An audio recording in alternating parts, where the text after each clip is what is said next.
cultura, medios, economía, valores, etcétera, etcétera, ¿no? O sea, nosotros decimos en este modelo, llamamos modelo sistémico ecológico, decimos, si queremos que una escuela funcione, bueno, hay muchos elementos que deben también, de alguna manera, estar presentes, considerar a la escuela, cuidar a la escuela. Hay un término que creo que es apropiado hoy, es hablar de co-cuidado. Hay un término por ahí que me gusta un poquito más, pero por lo que estamos viviendo, del filósofo Sloterdijk, él habla de coinmunidad. ¿Cómo hacemos para cuidarnos entre todos, para estar todos pendientes, preocupados por el cuidado personal, pero al mismo tiempo pensando en el otro? Me cuido porque te cuido, ¿no? Y nos cuidamos entre todos. Bueno, todo esto ha ido, estas consideraciones han ido creciendo en estos meses, ¿no? Prácticamente a nivel mundial ya llevamos unos 7 meses a nivel mundial. Nosotros llevamos un poco menos, pero en el mundo el fenómeno del virus ha provocado mucha creatividad en algunos, se han puesto a pensar, ha servido de filtro el tema de la pandemia, ha concentrado la mayoría de los pensamientos de aquellos que escribían, filósofos, sociólogos, se concentraron en el tema del aislamiento, en el tema de la incertidumbre. Bueno, ha sido realmente muy rico cuando uno tiene la oportunidad de leer lo que han escrito aquellos que venían escribiendo por ahí de otros temas, se concentraron en esto y la riqueza del pensamiento humano a veces, ¿no?, es increíble. Pero esperemos que nos sirva también. Esto lo digo porque cuando uno ve, cuando el Adorno, por ejemplo, él dice, las crisis hay que utilizarlas para mandar algo así como un mensaje en una botella, ¿no? Aquel que naufraga, ¿no?, manda el mensaje en la botella. ¿Para qué? Y bueno, no solamente pidiendo auxilio, sino también previniendo para aquel otro que pueda llegar a naufragar, ¿no?, transmitir un poco el aprendizaje, ¿no?, que uno ha tenido. En definitiva, si ustedes miran este modelo, es un modelo que necesita de la generosidad de muchos. Estamos hablando prácticamente de todos que deberían estar cuidando la escuela, protegiendo la escuela, considerando la escuela, dándole un lugar que no es solamente para dejar a los hijos, ¿no?, sino también para que los se vayan preparando para el mundo que viene, ¿no? Sería así, esto también lo decía el pedagogo francés Mérieux, ¿no? En estos días él planteaba esto. La escuela después, la escuela que viene, no puede seguir siendo con la misma organización, con la misma gestión, con el mismo currículum. Tenemos que repensar un montón de cosas, considerar un montón de cosas, para que la escuela que venga, la escuela después, sea mejor, ¿no? Y también nos prepare para lo que viene, porque muchos consideran que los cambios climáticos tan importantes lo que han hecho es modificar todas las cargas víricas. Hemos matado tantas especies, algunos calculan que en las últimas décadas prácticamente hemos hecho desaparecer la mitad de las especies que había en el planeta, y eso hace, aquellos que conocen más de biología, saben que la transmisión de un animal a otro empieza en una animal, pero es como una larga cadena, ¿no? Se va transmitiendo a muchos otros animales y a muchas otras especies antes de llegar al ser humano. Nosotros esa cadena la cortamos y hoy todas estas enfermedades zoonóticas, que se llaman de zoonosis, ¿no?, transmitibles de los animales al hombre, bueno, llegan mucho más rápido. Así que el pronóstico no es bueno, el pronóstico es que vamos a seguir viviendo experiencias muy similares a esta. El tema es cómo hacemos para aprender, ¿no?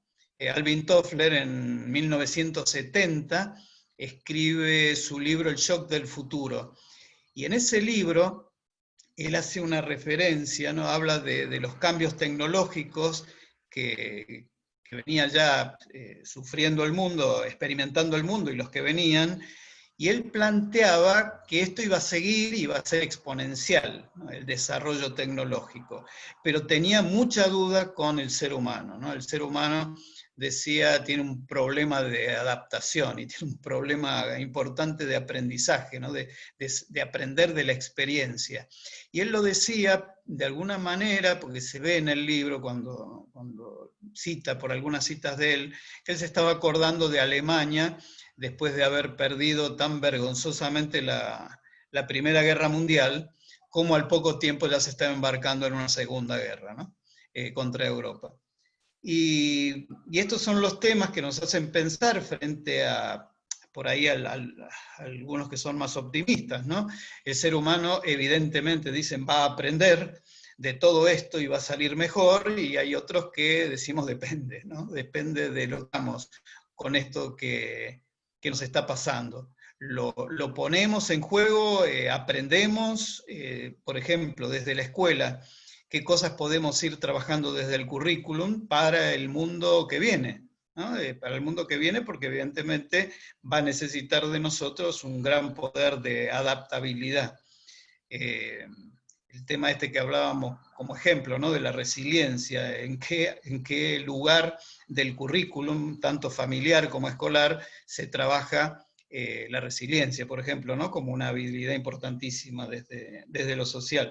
Trabajamos la humildad, por ejemplo, esto de reconocer cuando llegó la pandemia, ¿qué pasó? O sea, uno encontraba comentarios de muchas personas que parecían, no sé, estos gurús que daban soluciones cuando ni a veces los médicos tenían claro qué era lo que estaba pasando. Bueno, siempre aparecen este tipo de personajes.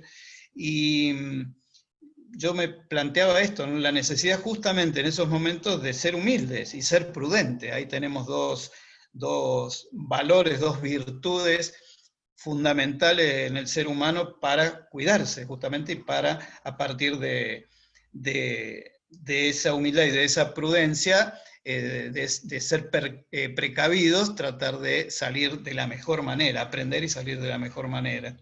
Bueno, todas estas cosas esperemos que sirvan, pero la escuela puede ser un elemento de transmisión, de que esto no se olvide, ¿no? Que no pase, que es una de las características del ser humano. Cuando vuelve a situaciones más de estabilidad, vuelve con sus viejos hábitos, ¿no? Sus viejas costumbres. Fíjense términos, ¿no? Estos términos que decíamos, por ejemplo, ¿no? de nueva normalidad. Fíjense que hasta cuando uno lo analizaba, en realidad se puso de moda, ¿no? Una nueva normalidad. No es correcto, en realidad, ¿no? Dicen. La mayoría de los lingüistas plantean esto.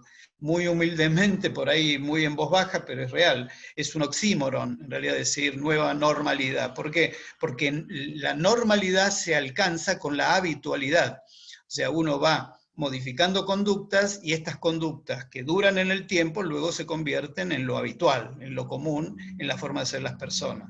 La pregunta es, cuando nos abran las puertas, ¿no? Y salgamos todos, porque se terminó la cuarentena y hay un menor riesgo de pandemia, ¿quiénes realmente van a convertir esos meses en donde cambiaron conductas y cambiaron hábitos, cuántos van a realmente continuar con esas características, ¿no? Con esa forma de comportarse? Bueno, la mayoría de la psicología, la sociología, etcétera, no están muy de acuerdo con que vamos a cambiar, ¿no? Pero bueno, hay que hacer el esfuerzo y ahí está lo educativo, ¿no? Ahí está lo formativo. Si tenemos que cambiar por algo que tenga sentido, y este cuidado personal y este cuidado del otro tiene que ser un poco el que nos marque, ¿no? el camino. Hay otro término también que había que analizar. Esto fue muy categórico en la Organización Mundial de la Salud, pero nadie tampoco le dio mucha importancia, que es lo del distanciamiento social. Es una palabra que ya quedó prácticamente. Algunos de las organizaciones internacionales ya dicen, bueno, la verdad que no sé si vale la pena insistir en modificar el término, ¿no? Pero en realidad el distanciamiento del que se habla es distanciamiento físico. La misma Organización Mundial de la Salud decía, no insistan tanto en lo social, porque lo social es justamente lo que hay que tratar de que no quede relegado, de que no haya una distancia social, porque tiene que seguir la comunicación, porque lamentablemente vamos viendo que hay un deterioro a nivel psicológico del ser humano. El ser humano con largos confinamientos tiene problemas, esto ya es estudiado desde hace mucho tiempo. Se modifican sus conductas y aparecen fobias, aparecen angustias, aparecen depresiones. Las cifras ya nos enteraremos después que termine todo esto, pero bueno, ya hay cierta evidencia con respecto al deterioro que ha sufrido la mayoría de los seres humanos en el área social, ¿no? Y en el área personal. Entonces, bueno, son cosas que uno debe ir aprendiendo. Algunas personas se vuelven más amables, más generosas, y otras personas todo lo contrario. Eh, Estas son características, por ejemplo, el tema de la violencia, sabemos de los incrementos. En aquellos lugares, en aquellos ambientes familiares donde había violencia, bueno, se vio agudizada, ¿no? El tema de aquellos que hacían mal uso de la tecnología, bueno, incrementaron el tiempo frente a las nuevas pantallas y siguieron cometiendo y aumentaron, ¿no? el mal uso. Esto ya nos vamos, por eso digo, nos vamos a ir enterando de estas cuestiones, ¿no? Lo que hacen al acoso, al ciberacoso en general. Y en el caso, por ejemplo, ¿no? Si nos queremos referir al bullying en particular, al ciberbullying, sabemos ya por ciertas denuncias que han existido, que hay evidentemente también un incremento. Estaría dentro de lo lógico, por supuesto, pero lamentablemente son aspectos que no hemos trabajado bien, entonces es como que nos explotan en las manos, ¿no? Cuando tenemos crisis de este tipo. Bueno, este es el modelo, este es un modelo muy general y nos encantaría que todo funcionara bien y hubiera una mirada desde lo educativo, desde lo formativo para cuidar a la escuela, pero sabemos que en realidad cuando uno mira cada una de estas partes sabemos que están más desencontradas que otra cosa, ¿no? Entonces por eso a uno le gusta usar esto. Yo, los que me han escuchado en otras oportunidades, uso mucho el iceberg, ¿no? El iceberg como mostrando que hay algo que vemos y hay mucho que no vemos.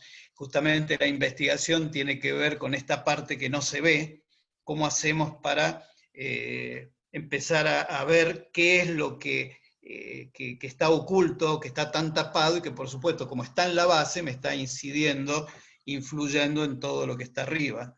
La investigación se supone que debe tratar de dar luz a todo esto, ¿no? Pero en estos momentos, la parte que decimos que vemos, tenemos un problema, ¿no? Porque hay dudas también, tenemos dudas. No solamente tal vez dudas desde la investigación, sino es como que hoy hay un mundo que no le interesa tanto el número, no le interesa tanto la evidencia. Algunos hasta le han puesto nombre a esto, le llaman la mentira emotiva. O sea, si a mí me sirve, si a mí me gusta, si a mí no me perjudica, bueno, la escucho, tomo esa cifra o acepto esa investigación. Si me perjudica, bueno, no.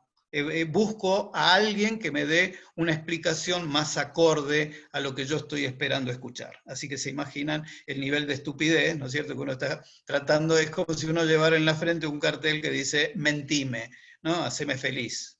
Bueno, nosotros estamos hoy un poco ahí empantanados en esto porque tenemos muchas cifras, tenemos muchas evidencias, pero evidentemente, por ejemplo, desde la política pública hay cosas en donde parece que no hay que meterse, porque eso implicaría, por ejemplo, más inversión, por ejemplo, reestructuraciones, etcétera, etcétera. Bueno, y eso, entonces mejor esto dejémoslo de lado hasta que en algún momento, esos momentos que parece que nunca llegan, en algún momento se estén dando las condiciones para que podamos hacerlo.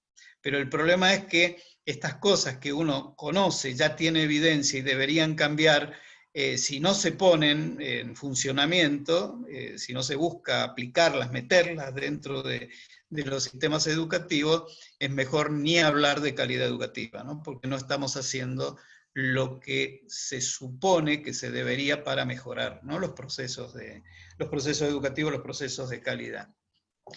Esto que decíamos al principio, las brechas, no sé si se nota que hay una brecha, hay una grieta, brechas que estaban, que nosotros conocíamos, ahora no es momento tampoco ni por el tiempo de dar cifras, pero por ejemplo brechas tecnológicas, Argentina en particular es un país que no ha hecho buena inversión en general, ¿no? Salvo algunas contadas provincias, pero en general no ha hecho una buena inversión en los recursos tecnológicos o ir preparando lo que se venía, ir preparando como corresponde la infraestructura para aquello que venía, las distintas generaciones que iban a ir entrando para mejorar la conectividad.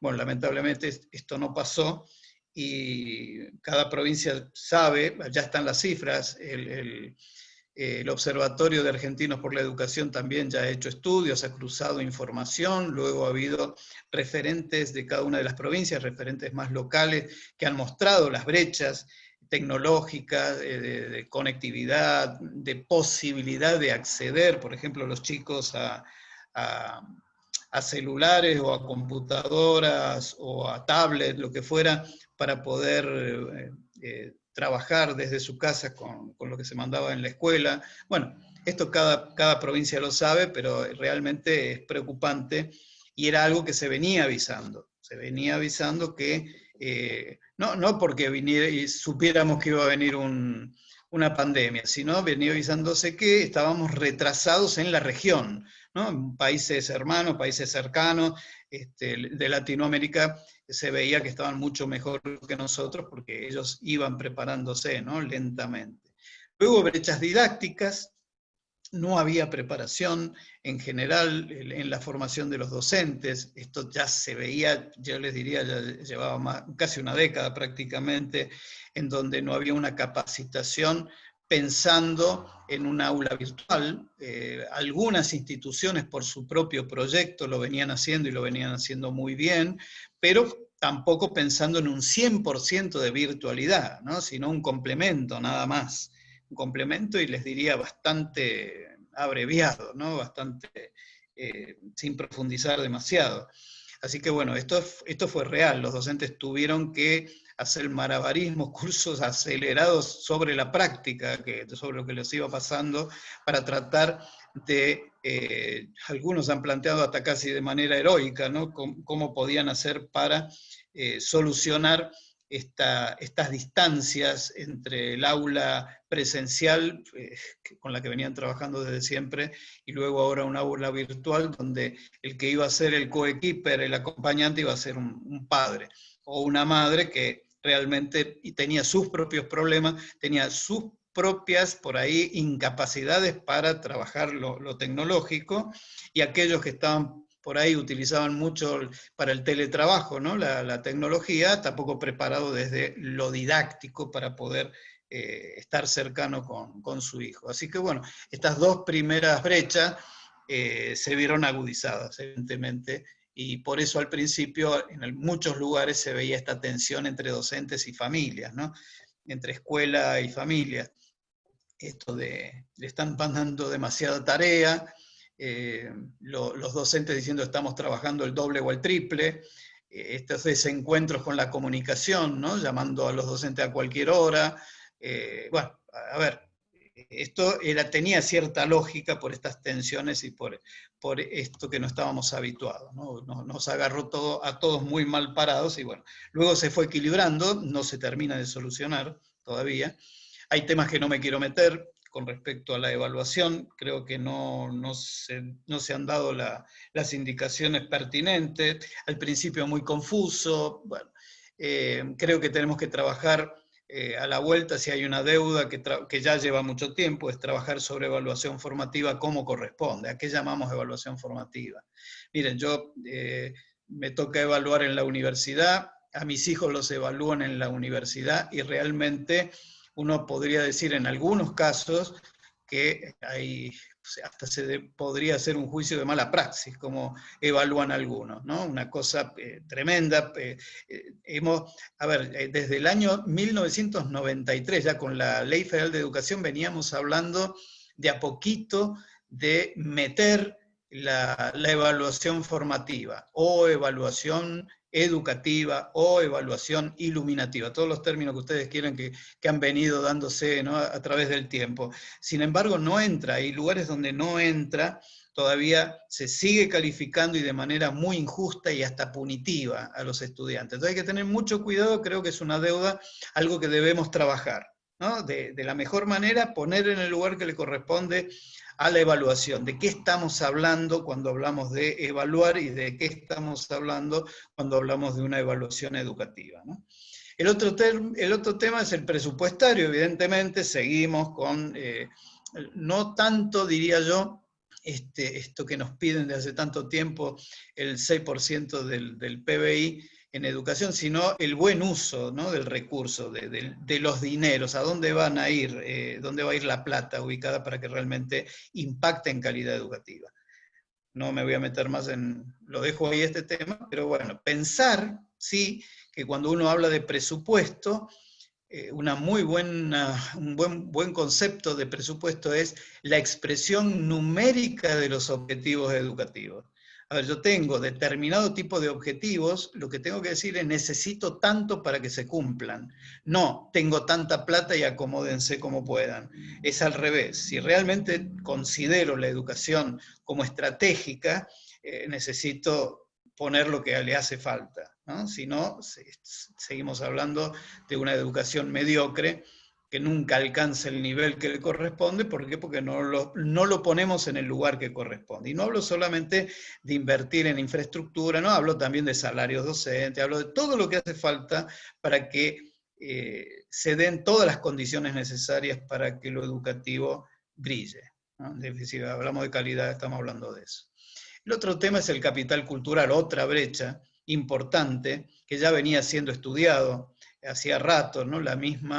El mismo Observatorio de la Deuda Social Argentina de la UCA todos los años viene realizando tareas en relación a estos temas, ¿no? De pobreza, marginalidad, inversión, qué pasa con las familias, bueno, y veíamos el deterioro, lo veíamos, ¿no? Temas de pobreza, etcétera, desigualdad.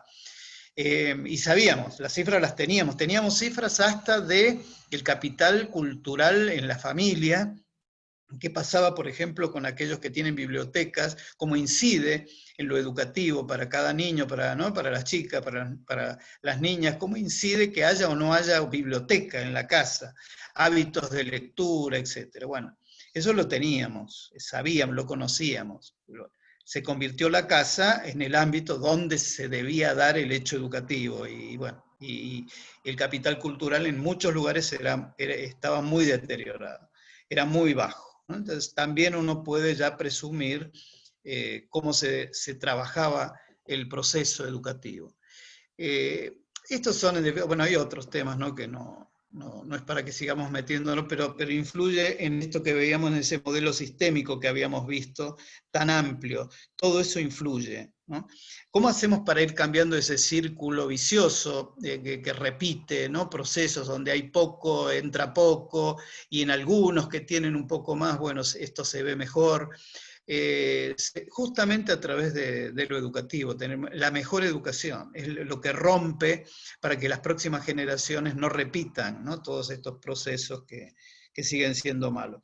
Bueno, y pongo la convivencia abajo, también haciendo un salto, ¿no?, la convivencia abajo, porque la convivencia también participa de esta mirada de deterioro, de no considerarla, forma parte de una brecha, es un factor asociado a calidad educativa no bien considerado, que muchas veces en las escuelas, cuando hablamos de la cara que no nos gusta, ¿no?, de la convivencia, que es la violencia, indisciplina, digamos también, ¿no?, indisciplina y violencia, no son bien tratadas, no tenemos un marco legal que lo trabaje como corresponde. Por ahí nos aparece una ley que hace referencia a la construcción de la norma, y está muy bien, la norma debe estar, pero no es la única estrategia para trabajar las formas de regular los vínculos, ¿no?, de regular la convivencia. Tampoco está a veces bien trabajado el tema de cómo construir la normativa de la convivencia. Uno ve muchos errores con respecto a eso, se bajan directivas cuando deberían ser mínimos normativos, bueno, y se bajan normativas que luego la escuela lo único que puede hacer es adecuarse como pueda a eso, pero no representa su propia realidad. Aspectos, por ejemplo, de no considerar la necesidad, como sí hacen otros países con sistemas educativos, digamos, exitosos, por lo menos, en general, la mirada que uno tiene en sus evaluaciones internacionales, uno lo mira y bueno, ¿y qué trabajan? Ellos trabajan programas integrales de convivencia, ya van a ver por qué le dan también tanta importancia. Los mismos amigos mexicanos o los amigos chilenos, los hermanos chilenos, ellos le dan mucha importancia al tema de la convivencia, forma parte de sus prioridades formativas, para nosotros no, para nosotros es un tema donde parece que lo asumimos cuando pasa algo grave, algo importante, sino mientras tanto estamos especulando, ¿no? Ojalá que no pase nada, ¿no? Y tratando de ver cómo hacemos para reaccionar cuando ya fue, cuando ya pasó algo importante, cuando la prevención es fundamental, es básica para trabajar aspectos que hacen a la convivencia y a la prevención temprana de la violencia. Bueno, estas son las brechas que han estado, que nos preocupaban y ahora ni hablar. Ahora realmente se han agravado y es con las que nos vamos a encontrar a la vuelta y necesitamos asumir, dándoles el lugar que corresponde para ir torciendo la realidad, esta realidad que no nos gusta. Esto se los muestro muy cortito, todo un tema esto para trabajar, ¿no? Lo que llamamos el modelo biopsicosocial, y le pongo este título un poco provocador, ¿no? Las comunidades también se enferman. También podríamos decir las comunidades educativas o las comunidades escolares en este caso. Esto lo digo de educativa porque comunidad educativa también es una familia. Entonces, bueno, por eso a veces agregamos esto de comunidades escolares, ¿no?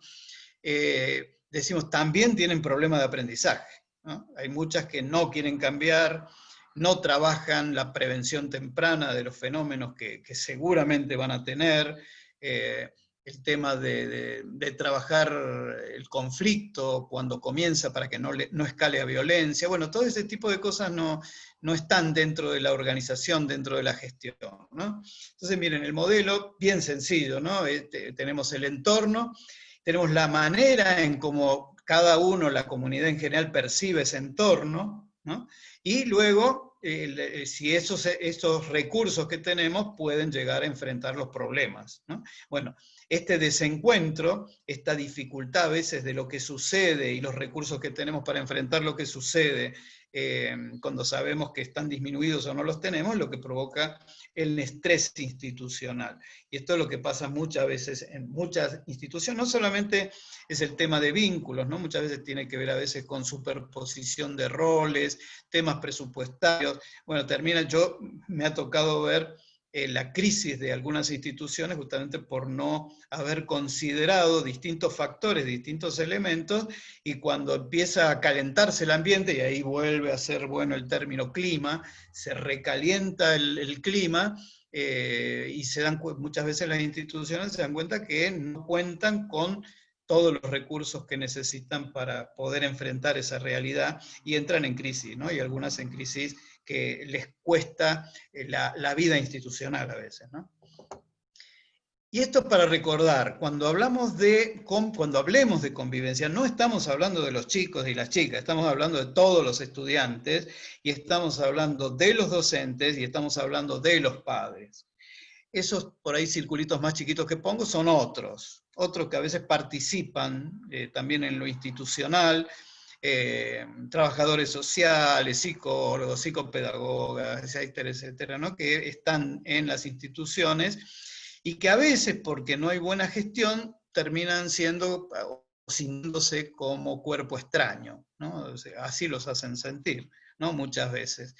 Nosotros cuando investigamos los iguales, estudiantes por un lado, docentes por otro lado, los padres, ¿no? Las familias en general por otro lado, pero también necesitamos trabajar las interrelaciones, ¿no? Entre docentes estudiantes, estudiantes docentes, docentes padres, padres docentes, estudiantes padres, padres estudiantes.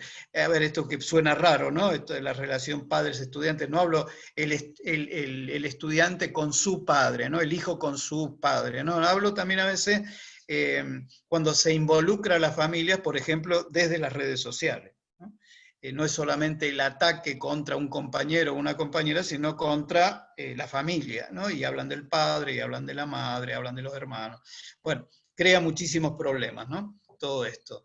Lo consideramos, lo conocemos, pero necesitamos también saber qué pasa con cada una, ¿no? de las instituciones. Y el otro elemento es el docente. El docente frente a una gestión de la convivencia, ¿no? Estos docentes que dicen vamos a la lucha, ¿no? Se sienten así, con que van a entrar a una sala, a un aula, y, bueno, y va a ser un dolor de cabeza. Este docente por ahí es un muy buen docente universitario, pero evidentemente tiene problemas con los adolescentes, ¿no? La pregunta es, ¿cómo es la gestión de la convivencia en esa institución? ¿Cómo se regula? ¿Qué pasa cuando hay un problema? Va el docente, perdón, se queja, bueno, ¿y qué pasa del otro lado? O sea, ¿pasa algo? ¿No pasa nada? Profe, usted tiene que ser más duro, tiene que ser más exigente. ¿Quién fue el docente que estuvo antes, por ejemplo, que me dejó el aula así, toda súper estimulada, ¿no? Bien caliente o bien hiperactiva? Hay muchos elementos que hay que considerar y que son los que trabajan o de alguna manera me deterioran el clima. El clima en este caso sería el clima de relaciones. Ya vamos a ver que hay diferencias con esto, ¿no? Esta es una aseveración que ya tiene 15 años de UNESCO, para que vean lo poco que lo hemos escuchado. UNESCO decía en aquel momento, el clima escolar es la variable institucional que más consistentemente predice el aprendizaje, la permanencia y condiciona la calidad. Solamente esto que está aseverando UNESCO, ya debería alertarnos y decir el clima escolar debe ser una prioridad pedagógica, debe ser una prioridad en la gestión, una prioridad desde la organización. Nos está diciendo que es el que más consistentemente predice el aprendizaje. Perdón que voy a tomar agua. Pero lamentablemente nosotros sabemos, y los que han escuchado hablar sobre el clima escolar saben que sí, es un tema, lo consideramos importante, pero no uno de los más importantes, el que más está influyendo. Nosotros cuando analizamos lo que llamamos los factores asociados a calidad educativa, ustedes saben que hay factores externos a la escuela y factores internos. Factores externos son prácticamente lo que en las últimas décadas todo el mundo habla. Uno escucha a muchos especialistas y dice la realidad o la situación socioeconómica de los estudiantes condiciona muy fuerte el tema de la calidad. Y es totalmente cierto, esto es así. Y las cifras que tenemos en algunas regiones son muy duras, son realidades que, bueno, ¿qué hace la escuela frente a estos temas, ¿no? Que tienen que ver con la pobreza, con la desocupación, etcétera, etcétera? Pero también hay factores internos, y en eso también, y ahí tenemos un poco más de injerencia, ahí deberíamos trabajar más. Y en estos factores, lamentablemente, se trabaja poco y nada, realmente, ¿no? Se trabaja poco y nada.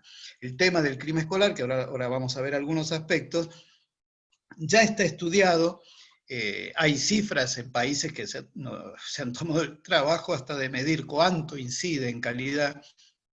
Y bueno, el hecho de que nos digan que es la variable que más predice el aprendizaje, la permanencia y condiciona la calidad, sería como para urgente meterla en la consideración desde las políticas públicas y luego bajarla a cada una de las instituciones para la capacitación en gestión, para que se conozca, para que se sepa y que se tengan espacios concretos, espacio-tiempo concreto para poderlo trabajar, para favorecer los procesos educativos.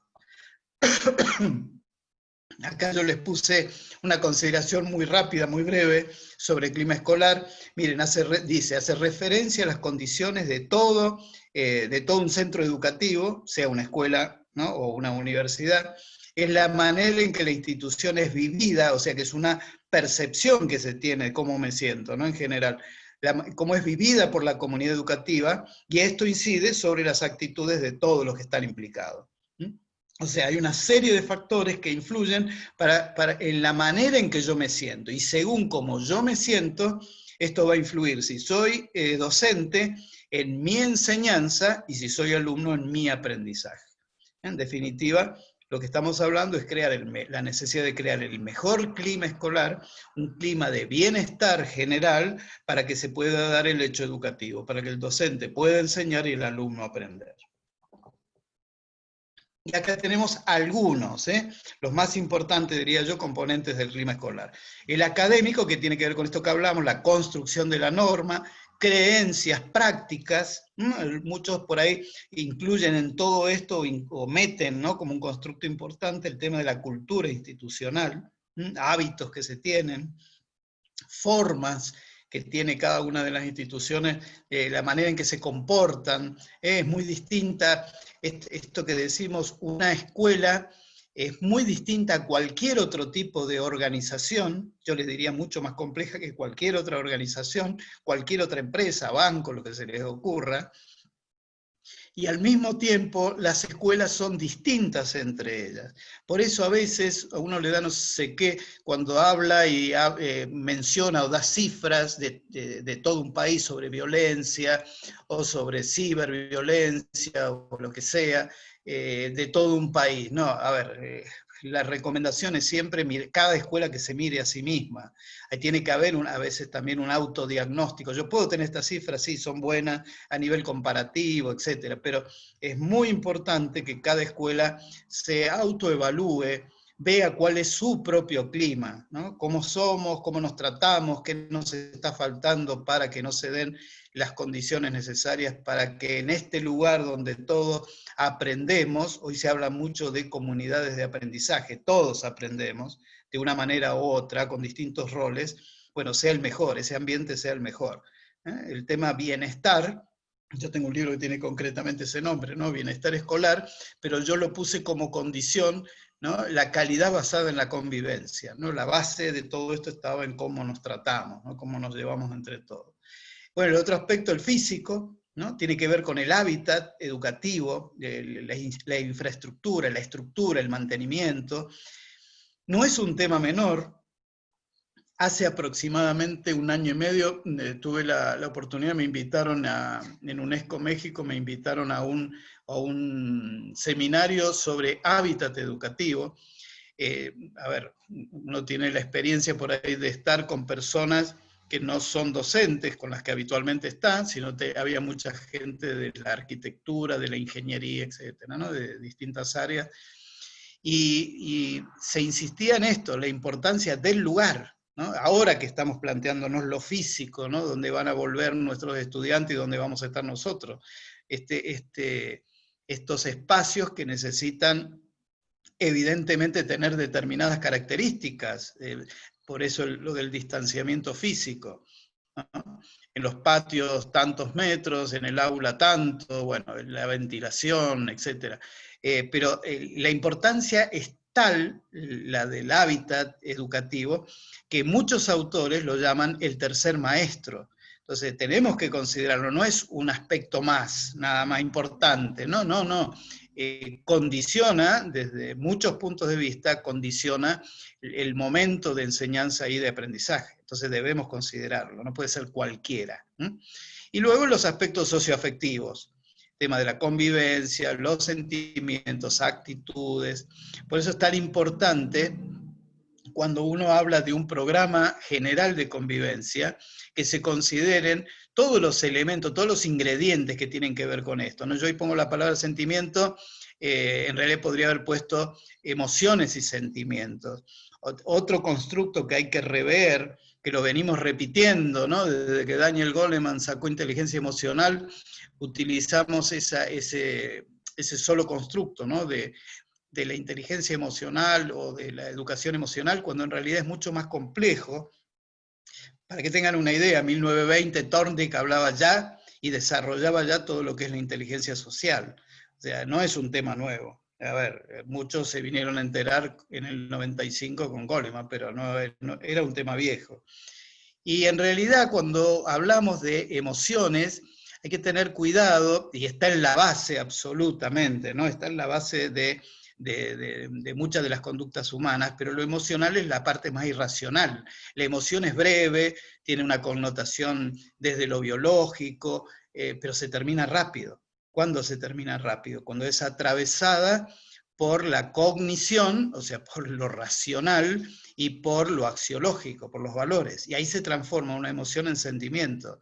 Entonces, a veces vienen algunas personas, yo puedo aceptar que hablemos de 4 emociones, 8 emociones, según los autores, ¿no? Pero no 300 emociones. O sea, eso ya son sentimientos, es otra cosa. Estamos llamando emociones a cualquier cosa que tenga que ver un poco con la afectividad humana, ¿no?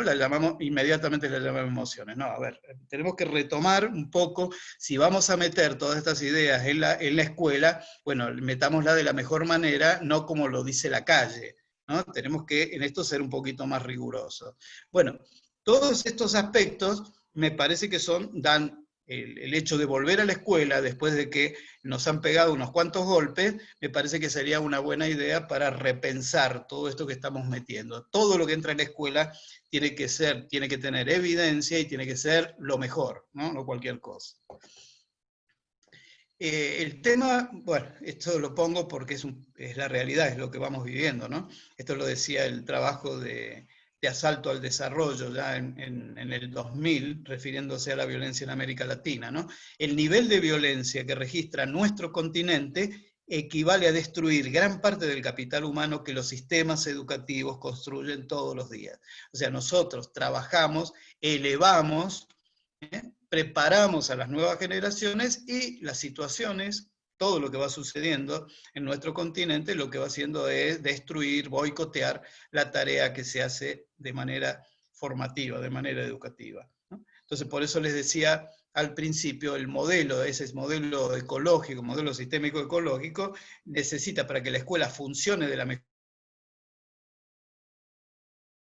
necesitar en que cada uno de los actos violentos o no, o deshonestos, lo que a ustedes se les ocurra, terminan afectando el corazón de lo que va a ser la formación, el futuro, ¿no? La formación de una ciudadanía, ¿no? De la nueva ciudadanía, la termina afectando, la termina boicoteando, la termina corrompiendo. Este es el modelo que tenemos que trabajar. Nosotros, generalmente está invertido este modelo, nosotros hablamos, las magnitudes son distintas, no es para que entraran las palabras nada más, pero conflicto es mucho, ocupa mucho lugar, es lo más común, lo más frecuente, pero mientras estamos en el estadio del conflicto, no es ni bueno ni malo, pero sí tenemos que resolverlo rápido para que no me escale a situaciones graves, ¿no? de violencia. Ahí la palabra violencia me refiero sobre todo a violencia esporádica. La indisciplina la tengo que considerar, se ha ido perdiendo el término, pero indisciplina tiene que ver a la transgresión a la norma. Tenemos normas de conducta, normas de disciplina, de comportamiento, códigos, ¿no? de conducta. Cuando no se cumple, se comete un hecho de indisciplina. Por acá tengo a mano para mostrarles cómo somos los argentinos con respecto a este tema de la norma, el cumplimiento de la norma. Hubo 2 trabajos muy importantes en el 2004 y en el 2014 que se llamaron de cultura constitucional argentina. Se le preguntó a los adultos del país, en general una muestra muy representativa, sobre distintos aspectos que hacían a la justicia, al conocimiento de nuestras normas, ¿no? La Constitución, etcétera, y de conductas en general. Les leo, a ver, 2 nada más, ¿no? Más del 70% considera que en Argentina no existe consenso social sobre lo que está bien y lo que está mal. No se respeta a los demás, a las reglas de convivencia y a los espacios y bienes públicos. Estamos hablando de 7 de cada 10. Y había otra pregunta que preguntaba, ¿no? Desde distintos lugares, con respecto a las conductas generales de los argentinos, y el 83% decía o reconocía: los argentinos somos desobedientes y transgresores. Bueno, y después le decimos a los chicos que se porten bien y les ponemos normas, etc. Y los miramos a ellos, ¿no? Como que son los únicos infractores, ¿no? De todo esto. Por eso la mirada que tenemos que hacer, se darán cuenta, es muy amplia, ¿no? O sea, resolver conflictos para que no me escalen a situaciones de violencia, resolver y ser justos, ¿no? Discrecionales con las normas. Están puestas las normas, bueno, a ver, el que no la cumplió tendrá alguna sanción. Violencia esporádica, actuar inmediatamente, no dejar pasar. ¿Por qué? Porque si descuido, esto que está acá me escala ya a acoso, a hostigamiento, a lo que cuando es entre chicos llamamos bullying. Llamamos bullying, que es la repetición de un acto de violencia, un hecho de violencia. Por eso insistimos en algo. Cuando hablamos del bullying, ¿de qué hablamos? Hablamos de un emergente. El bullying es una lenta construcción, es un descuido de no haber resuelto como corresponde conflictos, no haber trabajado como corresponde en la elaboración, en la construcción de las normas de convivencia, ni en el cumplimiento, ni estar atentos para que se cumplan esa normativa. No actuamos como corresponde cuando hay violencia esporádica, porque estamos esperando que aparezca el bullying. Todo el mundo mirando el bullying. A ver, el bullying es una consecuencia, el bullying es un emergente. Bueno, hay mucho para hablar sobre el bullying, pero lo vamos a dejar, ¿no? El bullying se ha convertido un poco, es esto, uno podría aplicar acá con respecto al bullying esto de que el árbol no nos deja ver el bosque, ¿no? El bullying está ahí parado, todo el mundo lo está mirando y se está tragando todo lo otro, ¿no? No se trabaja como corresponde en prevención primaria. Y acá lo complicamos un poquito más, ¿no? El conflicto se me puede transformar en ciberconflicto, la indisciplina en ciberindisciplina. ¿Por qué? Por ejemplo, están lo que se llaman hoy las netiquetas, ¿no? Las reglas de cortesía en Internet que tampoco se cumplen, se vulneran, burlas, insultos, etc., ¿no? La ciberviolencia esporádica, y arriba, ¿qué tenemos? Tenemos ciberbullying, y también el cibermobbing, que esto le toca a los adultos, el cibermobbing o el acoso laboral, acoso en el trabajo, que se da entre, lamentablemente, salud y educación. Hoy dice la Organización Internacional del Trabajo, es donde más se produce. Esto que conocemos del bullying, todo esto que ya, bueno, ya el bullying tiene más de 40 años, así que todo el que reconocemos hoy del bullying, bueno, también se da de una manera mucho más invisible. También se da entre los colegas, los trabajadores.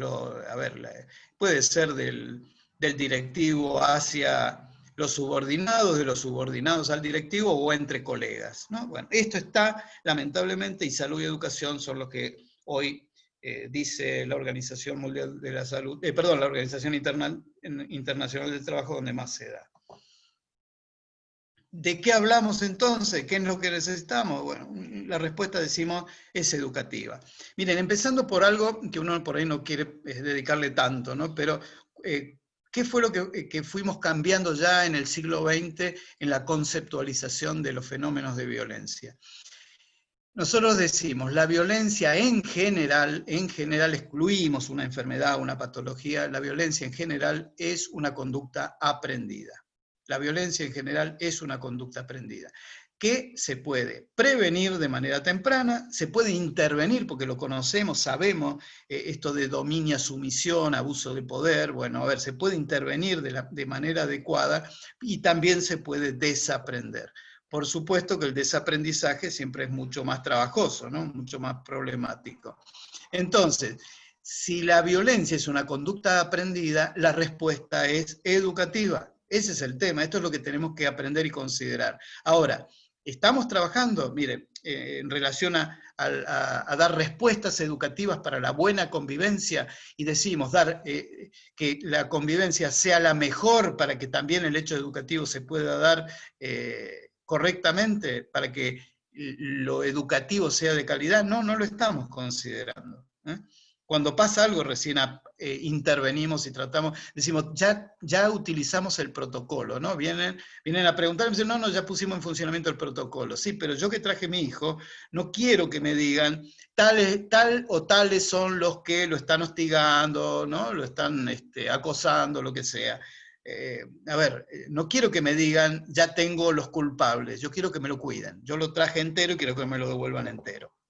A ver, estas son las cosas que nosotros decimos, necesitamos trabajar de manera educativa, de manera formativa, una serie de hábitos, una serie de conductas que atraviesen todo el sistema educativo. No solamente los chicos, también los docentes. Esos docentes que van a la sala de profesor y se sienten cuerpo extraño, ¿no? O sea, todo el mundo lo mira, hay comentarios, nadie me habla, ¿no? Bueno, no me invitan, hay alguna reunión informal, tampoco me invitan. Lo mismo que pasa con los chicos. Lamentablemente los adultos a veces no cambiamos, ¿no? La adultescencia parece que no continúa eternamente. Entonces, a ver, para aquellos que hablan de revolución, estamos haciendo una revolución educativa. Para que sepan que una revolución educativa se hace desde las bases, desde las bases, no son detalles.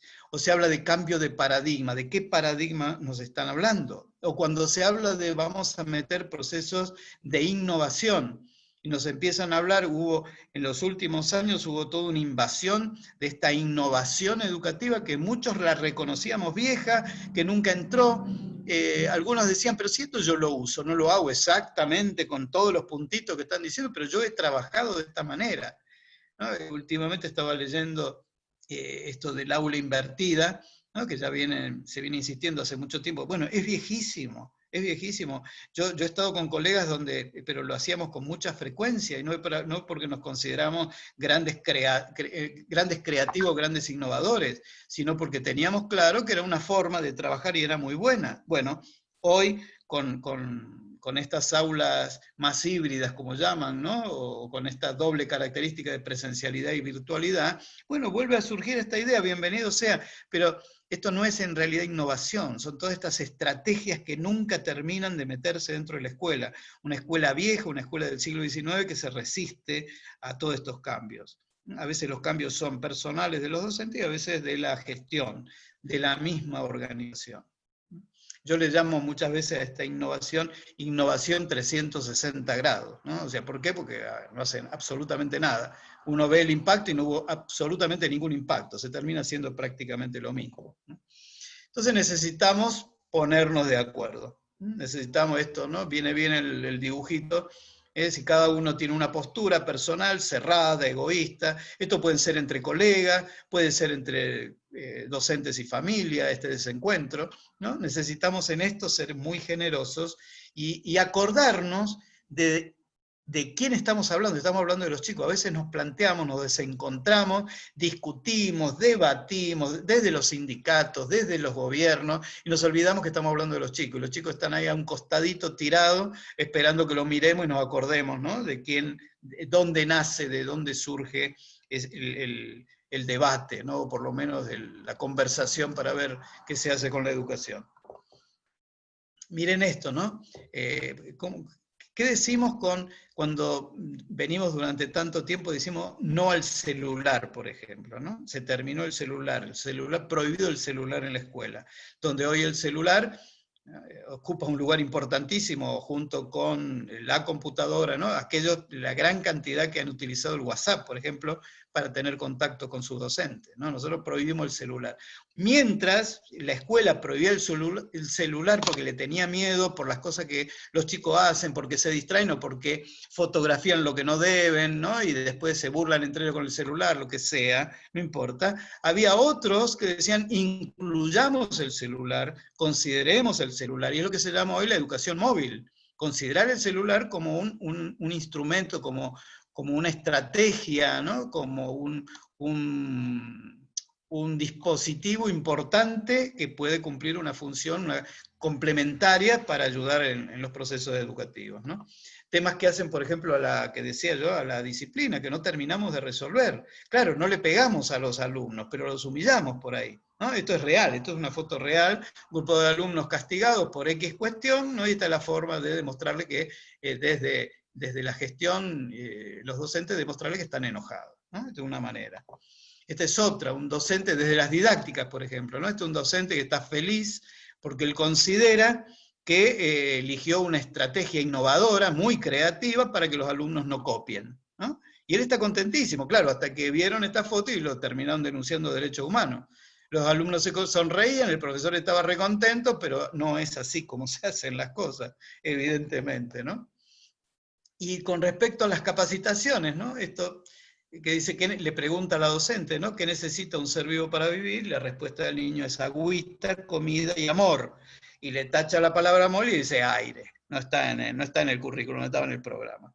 Cuando uno le pondría a ese niño o esa niña, le pondría un excelente, ¿no? Porque pone en funcionamiento la dimensión afectiva, ¿no? Para como que está ahí, está presente y no es solamente aspectos fríos y racionales nada más para interpretar las preguntas, ¿no?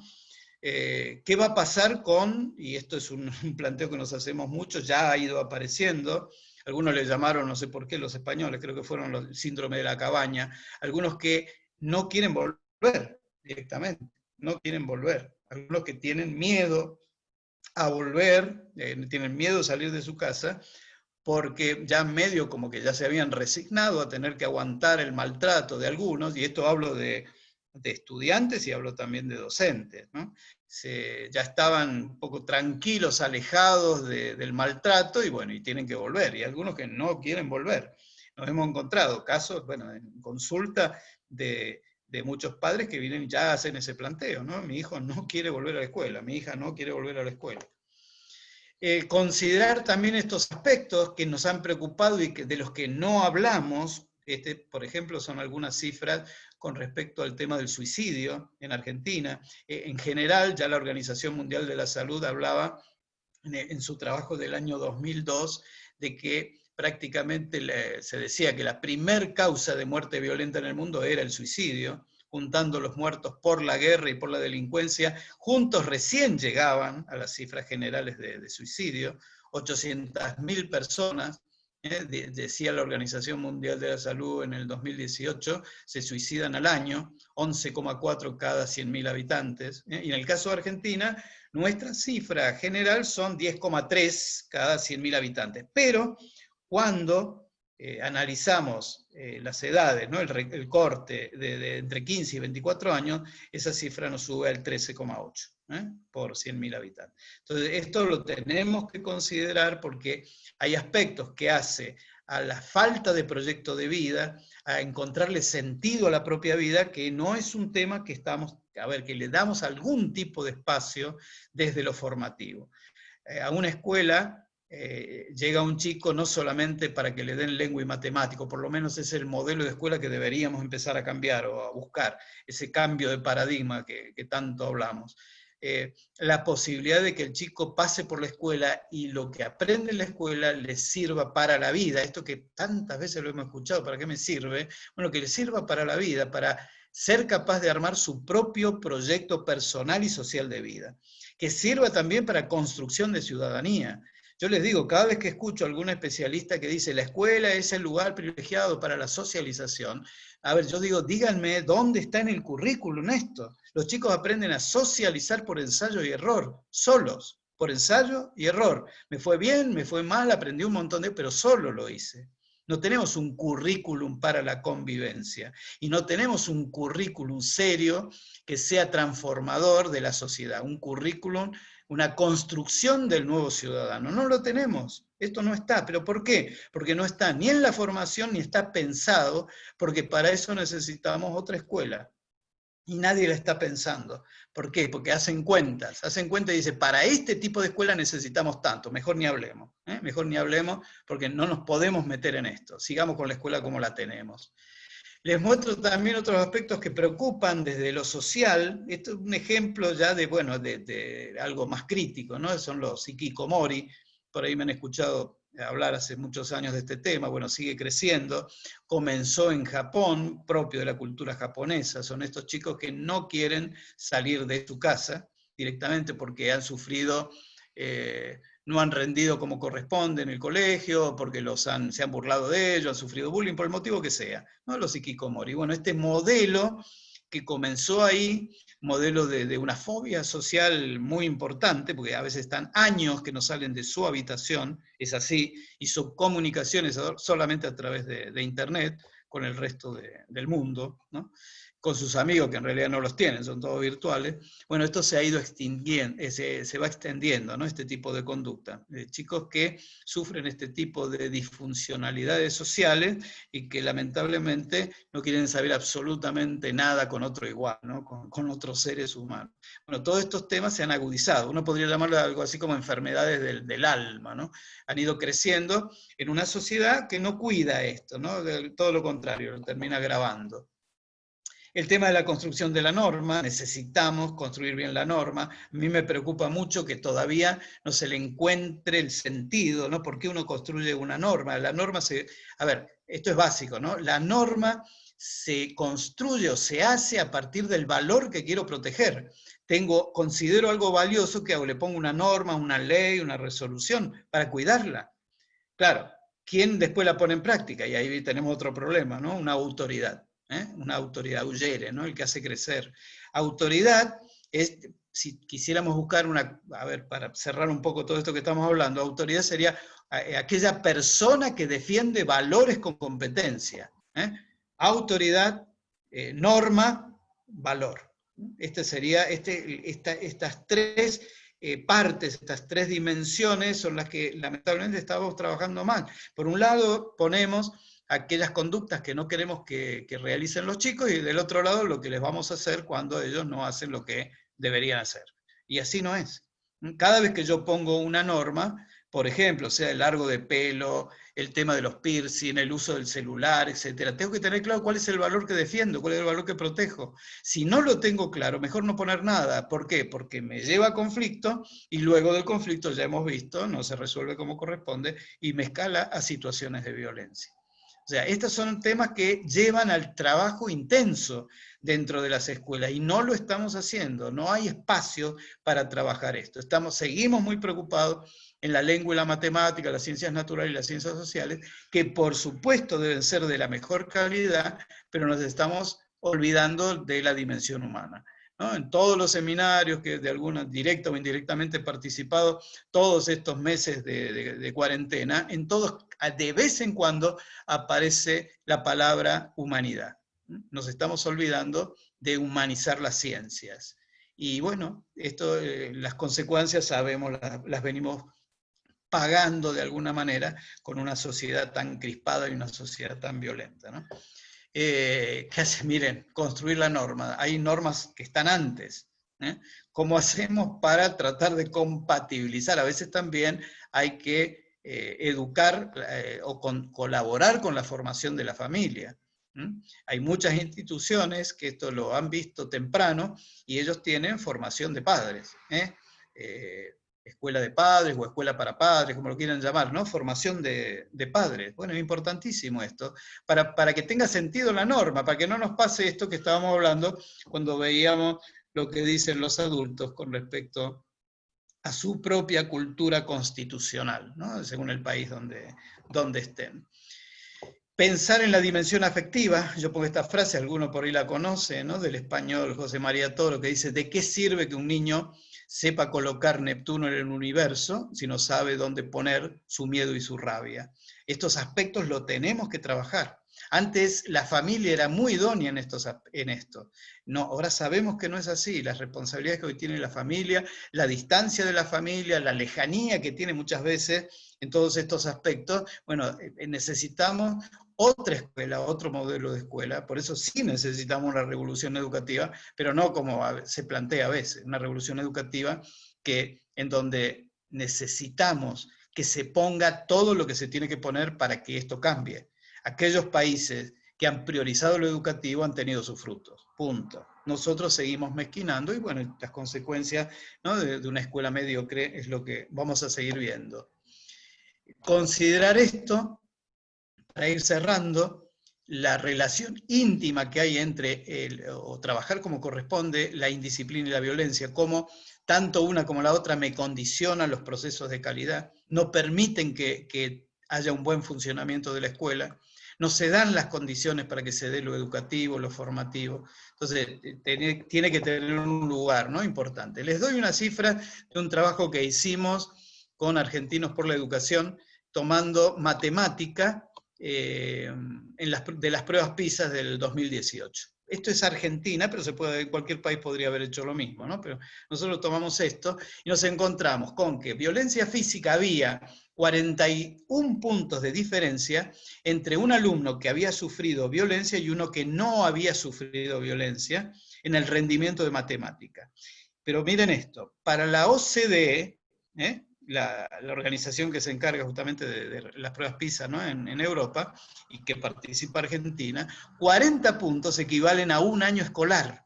O sea, ese chico que tiene 41 puntos menos en matemática, es como si estuviera atrasado un año escolar con respecto a sus compañeros que no sufren violencia. Y en el caso de la violencia social, en general lo llamamos exclusión, había 67 puntos de diferencia, o sea, 1,7 años escolares. Es importante también, fíjense, acuérdense que las pruebas PISA, los chicos están alrededor de los 15 años, estamos hablando de adolescentes, la violencia que más abunda justamente es la más invisible, tiene que ver con lo social. Ya no es tanto el golpe, los golpes son los más chicos, esto se va perdiendo, no quiere decir que no esté, ven que hay una presencia, ¿no? 41 puntos por eso de diferencia, pero ya se convierte en más invisible, más desapercibida, por eso le cuesta tanto al docente verlo. Los chicos lo sufren, saben perfectamente qué es lo que está pasando en el aula, pero bueno, la invisibilidad del fenómeno hace que vaya creciendo. Por eso cuando se encuentra un caso de bullying, un caso de acoso entre escolares, lamentablemente ya lleva mucho tiempo y no es ese caso, sino muchos más. Por eso también hablamos de la necesidad de la prevención temprana, ¿no? De todo esto. En definitiva, ahí tenemos un gráfico muy apretado, muy sintético, ¿no? Donde ponemos la calidad educativa. No nos parece mal hablar de calidad educativa, es un término que se presta para, está bien, a muchas interpretaciones, pero en general hablamos de hacer lo mejor que podamos con lo que tengamos. A ver, si uno tuviera que dar una definición rápida, ¿no? De calidad. Pero en el corazón metemos el clima de convivencia. Metemos clima social, el clima escolar en general, pero también aquí en este momento estamos poniendo un énfasis en el clima de convivencia, el clima social escolar. Tenemos una afuera, la familia, que es en realidad una afuera y una adentro, ¿no? Y los medios de comunicación, que nos pueden boicotear absolutamente todos los procesos formativos o colaborar. Y en el adentro tenemos el currículum, la construcción de la norma, el liderazgo, el liderazgo, sobre todo el liderazgo directivo, que es el que hace funcionar todo el aparato, todo el sistema de escuela, pero también hay un liderazgo que es el que debe tener el docente frente a su grupo, ¿no? Y la gestión del clima. La gestión del clima no es un tema improvisado. La gestión del clima, hoy necesitamos formación en gestión de la convivencia. Necesitamos una buena formación en gestión del clima escolar, etcétera, etcétera. Hay aspectos que ya hace rato deberían haber entrado en la escuela y no los estamos considerando.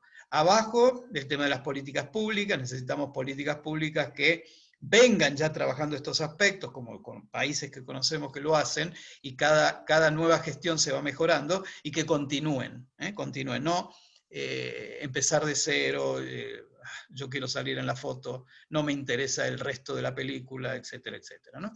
Y siempre formación, ¿no? Formación permanente, actualización permanente, capacitación, como quieran, ¿no? Llamarlo, para ser más competente a los implicados en el sistema educativo. Nos metemos un poquito más en cada escuela. Si uno tuviera que recomendar ahora algo, no estar esperando lo que viene desde las políticas públicas, sino cómo organizo mi institución, lo llamamos modelo multinivel, cosas que hay que hacer en toda la escuela, considerar a toda la escuela como una unidad y trabajar sobre ella, buscar a ver cuáles son las cosas macro que necesita la escuela para funcionar bien, poniendo como centro la convivencia de todos.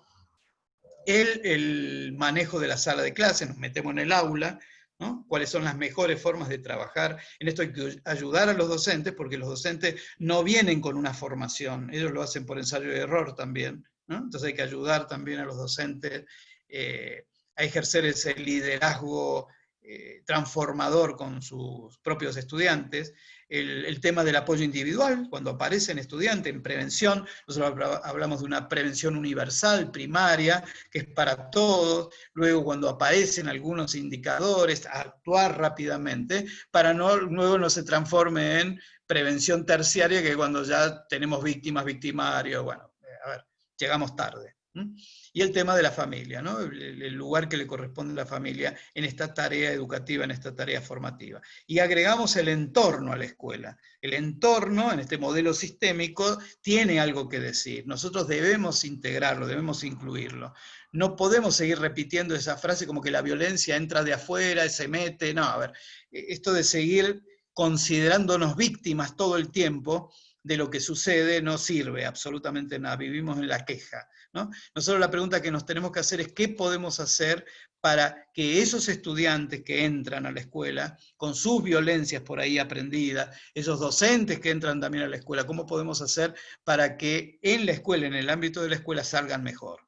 Así como entran los chicos sabiendo poca matemática y se supone que salen sabiendo un poquito más o un poquito más de lengua, ¿qué pasa cuando salen de la escuela? ¿Salen igual? Porque si salieron igual en su conducta, quiere decir que hicimos poco. Esta frase que dice, una escuela sin valores es una escuela sin valor, ¿no? No sirve para nada. Lo único que hizo me llenó. Montaigne decía, ¿no? También esto trabajaba, ¿no? No quiero que mi hijo tenga la cabeza muy llena, sino bien formada. Entonces, estos son aspectos que necesitamos cambiar de las escuelas y realmente queremos que cambie el clima de la nación, el clima de una provincia o de una ciudad o de todo un país. Tenemos que poner como centro de transformación la escuela, ¿no? En estos aspectos. Esto que a mí, cuando lo vi, es de Quino, ¿no? Este hombre esperando, es como, yo lo vi como política, ¿no? Las políticas que no vienen haciendo absolutamente nada con respecto a esto, el trechito de lo que uno espera, pero tampoco se sigue haciendo nada. Bueno, yo me planteo esto, ¿no? En este riel tan inútil, ¿no? Bueno, transformarlo en escalera, ¿no? ¿Por qué no? Transformarlo en una escalera para mejorar, para cambiar, ¿no? Por lo menos para elevar la mirada, subir un poco para elevar la mirada, pero para esa escalera necesitamos apoyarlo en algo. Por eso se necesitan siempre, no el 100% de los actores institucionales, algunos actores institucionales que se animen al cambio. Y esto terminan, y esto es así, porque no solamente la violencia es contagiosa, también todo lo que es prosocial contagia, anima al otro. Porque si no estamos sumidos en la desesperanza, y yo creo que esto lo tenemos que transformar. La educación siempre es transformadora y siempre lo que hace, ¿no? Estos cambios que produce siempre deben ser cambios para mejor. Este es en definitiva el niñito que tenemos, el estudiante que tenemos, ¿no? Una niña, puede ser un niño, que bueno, a ver, no puede seguir, se le terminó el puente, yo lo llevo a todos lados este niñito, ¿no? Porque es un poco inspirador del momento que se vive o que viven muchos niños. No puede permanecer, fíjense que está muy destruido, entonces necesitamos darle esperanza a través de lo educativo, ¿no? Y no solamente eso, dar esperanza a una nación que se puede transformar a partir de lo educativo, ¿no? Convencernos de eso, ¿no? Que la respuesta es educativa. Algo así como cuando uno entra a una escuela, es como si entrara a una pileta de natación, ¿no? O sea, si uno entra seco y de esa institución sale seco, quiere decir que la escuela no hizo su tarea, ¿no? No hizo su trabajo. Entonces, entrar a la escuela y salir mojado de los valores y de los principios de la escuela. Así que bueno, no sé cómo estamos con el tiempo, Ceci, decime.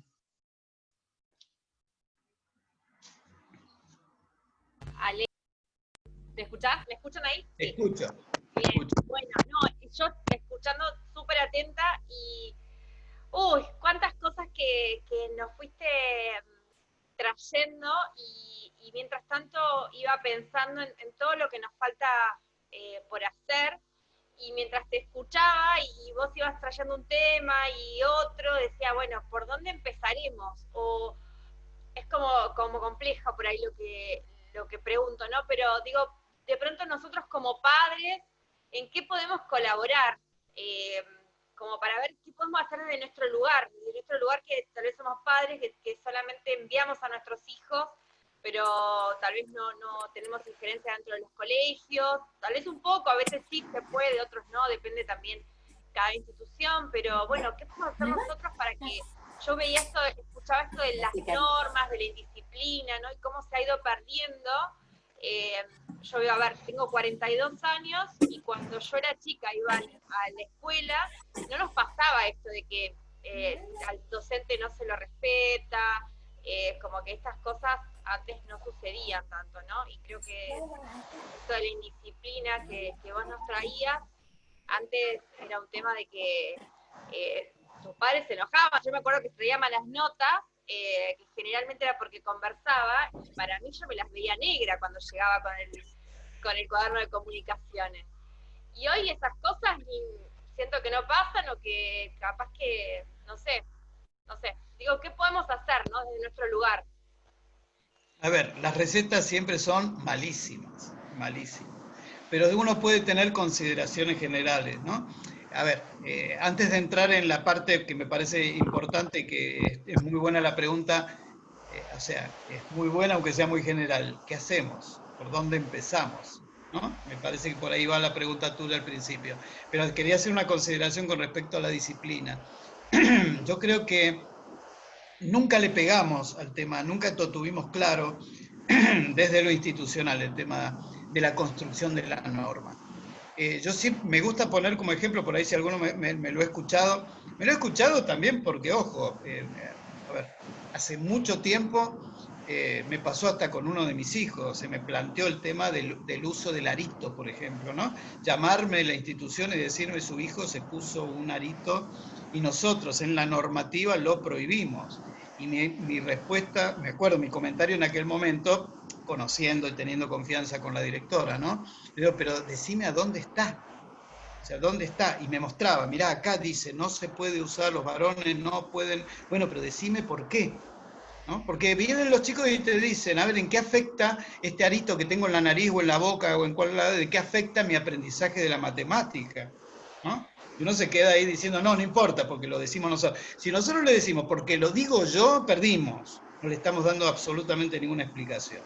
Pero si lo hacemos en base a los valores, yo tengo que buscar, a ver, el uso en la escuela del arito, sea acá, sea acá, sea acá, donde sea, ¿no? ¿Cuál es el sentido de decirlo? ¿Cuál es el valor que protejo? Claro, cada uno, yo me acuerdo una directora en una oportunidad que yo le hice esta pregunta en Buenos Aires, me acuerdo, y porque me abrió un cajón y estaba lleno de aritos, ¿no? Y de piercing, ¿no? Y me dice, porque a mí no me gusta. Entonces vos te imaginas qué hacían los alumnos, porque yo no podía creer la cantidad de billutería que había ahí.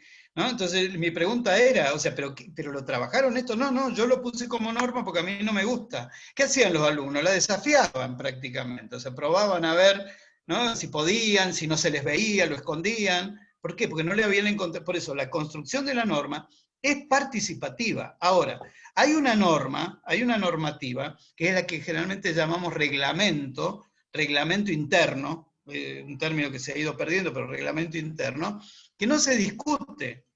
La institución lo pone y junto a lo propio de la institución se le pide, se agrega lo que dice la autoridad escolar, el gobierno escolar. O sea, a ver, esto no lo discutimos, es así. Pero hay un capítulo que es el que llamamos normas de convivencia o normas de disciplina o convivencia o códigos de convivencia, como lo quieran llamar cada uno, en donde se construye a partir de ponerse de acuerdo. Nos juntamos los padres, los docentes y los estudiantes y buscamos las mejores normas para convivir, para estar juntos. Por eso a mí me gustaría llamarlos nos ponemos de acuerdo, título, nos ponemos de acuerdo. En esto nos ponemos de acuerdo. Cuando se transgrede esta norma, se produce un hecho de indisciplina que tiene que ser sancionado. No, a algunos les gusta más la palabra corrección. Le ponemos una sanción, una corrección. ¿Por qué? Porque yo no es solamente estoy esperando que aparezcas vos transgrediendo la norma para cortarte la cabeza. Te asomaste la cabeza y te la corté. No, no, no. Tenemos que hacer todo para que no se transgredan las normas, y cuando se transgrede una norma tiene que haber una acción. Una acción. Ahora, ¿participaron los chicos? Una vez que las tenemos, las normas, ¿participaron los chicos? ¿Participaron los padres? ¿Participaron los docentes? Este es el tema, porque cuando yo asumo la responsabilidad en la construcción de la norma, después trato de cumplirla, y si no la cumplo, a ver, ya está. Pero yo tuve algo que ver y acepté eso. Por eso generalmente los padres deben firmar las normas, y las normas se deben construir anualmente. Es un dolor de cabeza. Ahora, sigo con el piercing. Pero viene un profesor de gimnasia y me dice, en mi hora, ustedes sigan discutiendo piercing sí o piercing no, pero en mi hora, porque yo priorizo el valor salud, porque si a un chico que tiene un piercing en la boca le pegan un pelotazo, le rompen la boca, o en donde lo tenga. Como me acuerdo un maestro colombiano que me mostraba un alumno, un profesor de educación física, me decía, mi alumno, yo a todos les pido que dejen los piercing, los aritos y todo, lo que lo dejen acá en esta cajita, y yo después se los devuelvo, pero había uno que lo tenía acá, un varón que lo tenía acá en la tetilla. ¿Qué pasa? Le dieron un pelotazo y le rompieron todo ahí. Bueno, entonces el valor salud, yo privilegio el valor salud, yo en mi hora no quiero que los chicos vengan así. O puede venir un docente de educación física que usa arito, y le demuestra a los alumnos, yo mientras estoy con ustedes, el arito lo meto acá y ustedes métanlo también ahí. O sea, tengo que buscarle la vuelta, el tema del pelo igual. Porque dicen que no vengan con el corte de pelo arriba de la oreja o el cuello de la camisa, y vienen después estos chicos que vienen o con una trenza havaiana o que me vienen con un moicano acá y se pelaron todo, y el directivo empieza a mirar y dice, me tragué una norma, o sea, me faltó algo acá. Entonces tengo que tener, hoy vienen chicos que vienen pelados completamente y se hacen dibujitos en la cabeza. O sea, con el poco pelo que tienen se hacen dibujos, ¿no es cierto? O sea, no puedo estar atrás de esto, yo tengo que poner normativas claras que defiendan valores consensuados entre todos. Por poner unos ejemplos, ¿no? Si no caemos al el viejo ejemplo me acuerdo que me encontré en una escuela de religiosa, en donde decía, el largo de la pollera debe ser el normal, ¿no? ¿Se imagina? ¿Cuál era el largo de la pollera normal? El largo de la pollera normal, yo le preguntaba, ¿es el de la calle o es el de usted, hermana? ¿No? Por eso venían las hermanas con la tijera y les cortaban los ruedos. Entonces, primero el tema de la normativa es fundamental. ¿Por qué? Porque somos muchos y necesitamos ponernos de acuerdo. Segundo, ¿cómo empiezo? Y ahí viene la parte que debería ser la más fácil y sin embargo es la que complicamos más. ¿Cuál es? El tema, todas las instituciones educativas tienen la posibilidad de construir su proyecto educativo institucional. El proyecto educativo institucional, ¿qué es lo que queremos hacer? ¿Qué es lo que le vamos a dar a los chicos? ¿Cómo se lo vamos a dar? ¿Cuándo se lo vamos a dar? Y lo mismo para la evaluación. Y ponemos absolutamente todo en esa propuesta educativa que vamos a transitar durante mucho tiempo, la ponemos a disposición de todo el mundo. Pero ¿dónde están los proyectos educativos institucionales? Metidos en un cajón y a veces no hechos de la mejor manera. ¿Dónde comienza un proyecto educativo institucional? Esto a ver, algunos se olvidan. El proyecto educativo institucional comienza en lo que se llamaba hace muchísimo tiempo el carácter propio. Lo propio de una institución, lo que identifica a una institución de otra, que son principios y valores. Después se cambió esa palabra, carácter propio, por ideario educativo. Bueno, el ideario educativo es el corazón de un proyecto educativo institucional. Es donde se construye, a partir de esos principios y valores, se construye todo el resto, ¿no? de la propuesta formativa. Ahora, Ceci y el resto de los docentes que me están escuchando, ¿a dónde está eso? Eso generalmente está metido en un cajón y está disponible para cuando venga algún supervisor que me diga dónde tienen el proyecto educativo, ¿no? Entonces sale orgulloso el directivo y mientras más grandote, mientras más hojas tenga, ¿no? Me acuerdo de una época le llamábamos el ladrillo, ¿no? Mientras más hojas te parecería que es mejor. ¿Por qué? Porque el supervisor lo mira y dice, qué bárbaro, y no lo va a ver nunca porque es demasiado, ¿no es cierto? Entonces dice, qué bien, bien, guárdelo nomás, guárdelo. Pero mientras tanto, el camino que teníamos que desarrollar, vos que te manejás más a nivel empresarial, Ceci, el famoso misión y visión. En definitiva, son esas cosas las que manejamos desde las escuelas. Pero tenemos que tenerla. Construir un muy buen proyecto educativo y anualmente, los proyectos anuales, ¿qué voy a hacer este año? Pero subordinado a un proyecto educativo. ¿Para qué? Para que el docente con su planificación, que está subordinada al proyecto educativo, o en este caso sería, sin entrar en más detalle, el proyecto curricular, ¿no es cierto?, que son acuerdos, tenga todo funcione. O sea, respeten la autonomía institucional, respete lo propio de esa institución. Esto que decíamos, una institución es distinta a otra, absolutamente, aunque esté una enfrente a la otra. Sí, te escuchaba Alejandro y pensaba, ¿no? Bueno, todo es como que chapó para todos los docentes, porque la verdad es que tienen como un trabajo, una responsabilidad, tienen chicos a cargo, tienen la educación, tienen que contenerlos emocionalmente, a su vez ellos, y por ahí yo veo que los docentes los veo como muy solos por ahí en esa situación, ¿no? Como que veo, vos decías esto de que yo me dedico más a lo organizacional, y nosotros sí armamos en muchas organizaciones, o en algunas que lo permiten, como normas de convivencia. Entonces cuando involucramos a las personas que están trabajando, les es mucho más fácil después acatar esas mismas órdenes, esas mismas normas, porque fueron parte de lo que ellos también acordaron. Pero me imagino que en una escuela, dependiendo el tipo de escuela, dónde está, cómo son esos papás, debe ser todo un trabajo que el docente debe terminar exhausto, que decir, bueno, dejémoslo así, que vengan como quieran. Es como mucho, me parece, ¿no? Hoy me parece que la tarea del docente, creo que más de lo curricular, hay mucho emocional que llevan, porque bueno, por la situación que estamos viviendo, y no sé lo que pasará después de esta pandemia. Yo por ahí veo algunas escuelas, porque normalmente hago charlas de cómo armar un currículum, es más para los chicos de tercer año, cuarto, quinto, y este año, por ejemplo, no se pudieron hacer, y virtuales tampoco las podíamos hacer porque hay muchos chicos que no tienen ni computadora, ni celular, ni internet. Bueno, así que es como que es triste por ahí escuchar todo esto. Ojalá y alguien realmente tome cartas en el asunto y decida de una vez por todas ocuparse de esto. Y bueno, la verdad que yo a los docentes mi mayor respeto, porque los veo que están todo el tiempo en una lucha. Me parece que tal vez en algunos colegios es más sencillo, pero sí, en otros realmente es con chicos que vienen con hambre, chicos que vienen sin calzado, chicos que vienen con violencia de la familia, bueno, hay como un montón. Pero ustedes ya lo saben, no hace falta, pero yo por ahí que no estoy tanto en el ámbito escolar, cada vez que escucho estas cosas, me hiela un poco la sangre, ¿no?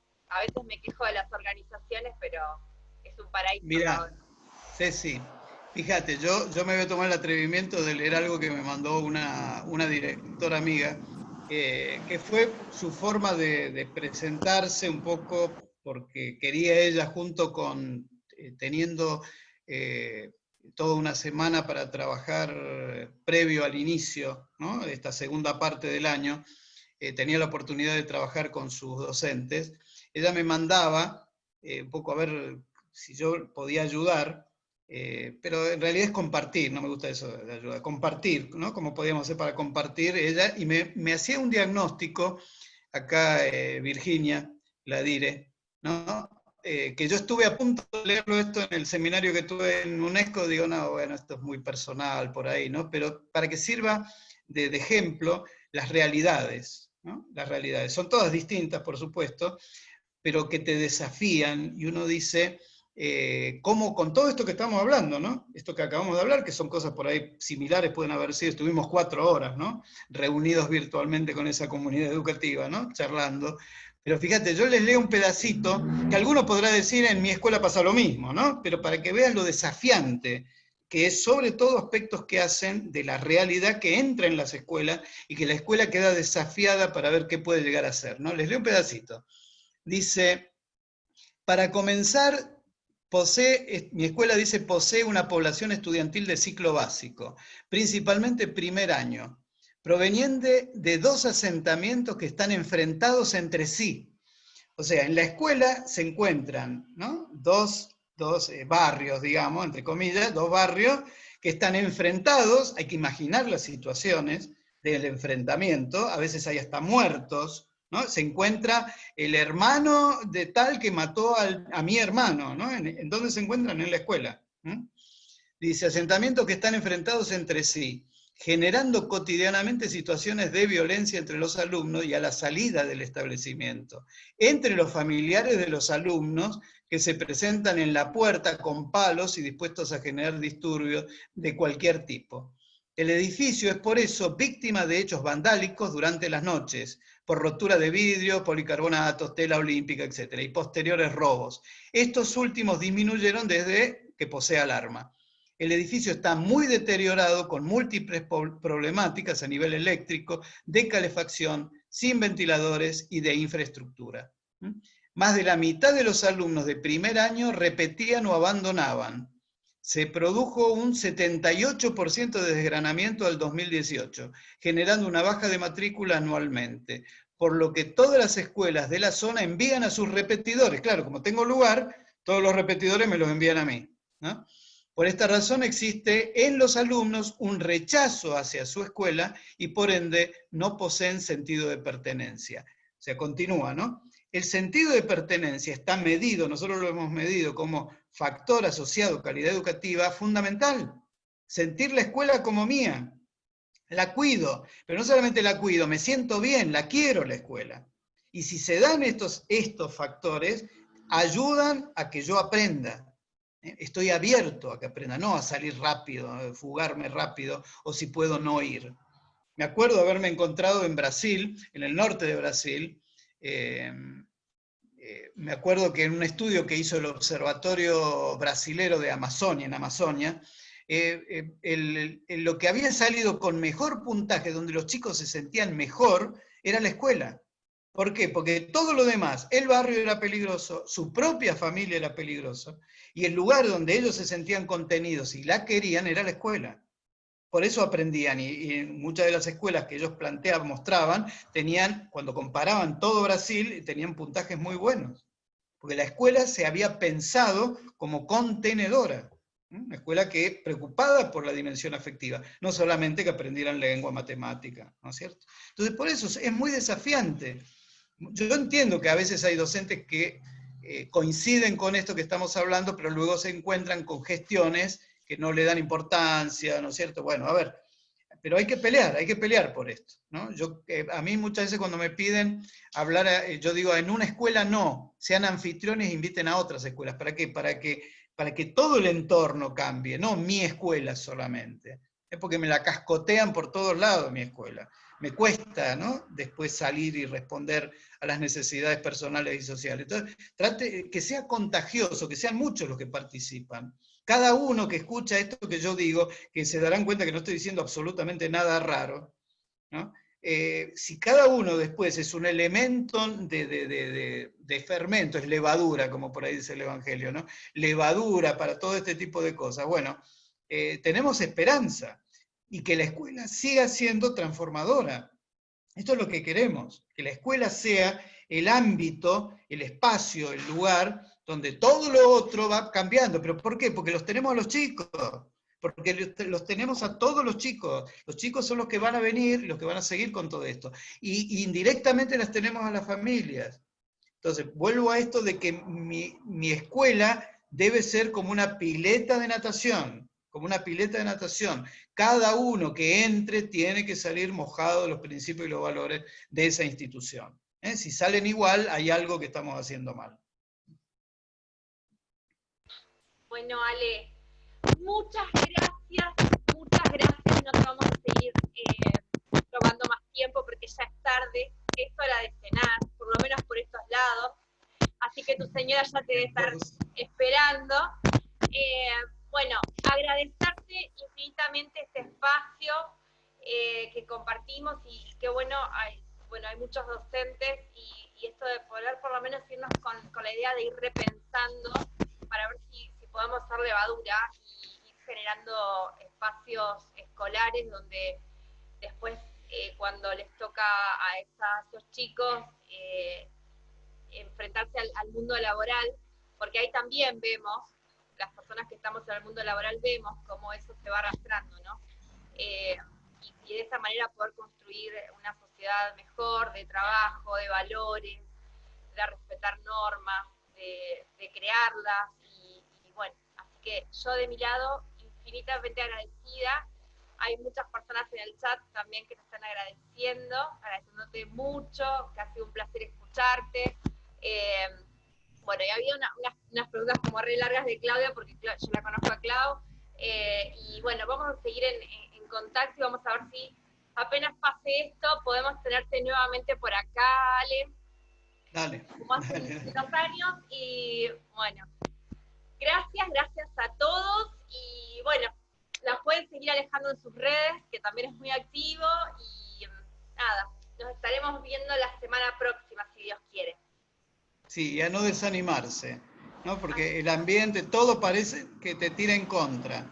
Yo el otro día, que me encantó, hace mucho que la tenía, una frase que dijo Miguel de Unamuno, el español, ¿no? El escritor español, pensando en un amigo, ¿no? El amigo muerto, bueno, él dijo unas palabras, ¿no? Y entre las palabras que él decía, que me encantaría que el día de mañana la digan para mí. Lamentablemente será en el momento que me estén poniendo abajo, ¿no? Pero que me encantaría que lo dijeran de todos los docentes, ¿no? Él decía, cuando se refería a él, era tan maestro que a todos hacía pensar y sentir, ¿no? Ojalá que puedan decir de nosotros eso, ¿no? Ya con eso nos podemos dar por satisfechos. Un abrazo, Ceci, que andes lindo. Gracias, Ale. Gracias a todos. Cuidémonos mucho y sigamos pensando y trabajando para que todo sea mejor. Claro. Que sean lindos. Un abrazo para todos. Muchas gracias, Ale. Muchas gracias a todos. Que Nos sigan vemos bien. el próximo martes, si Dios quiere. Cariño.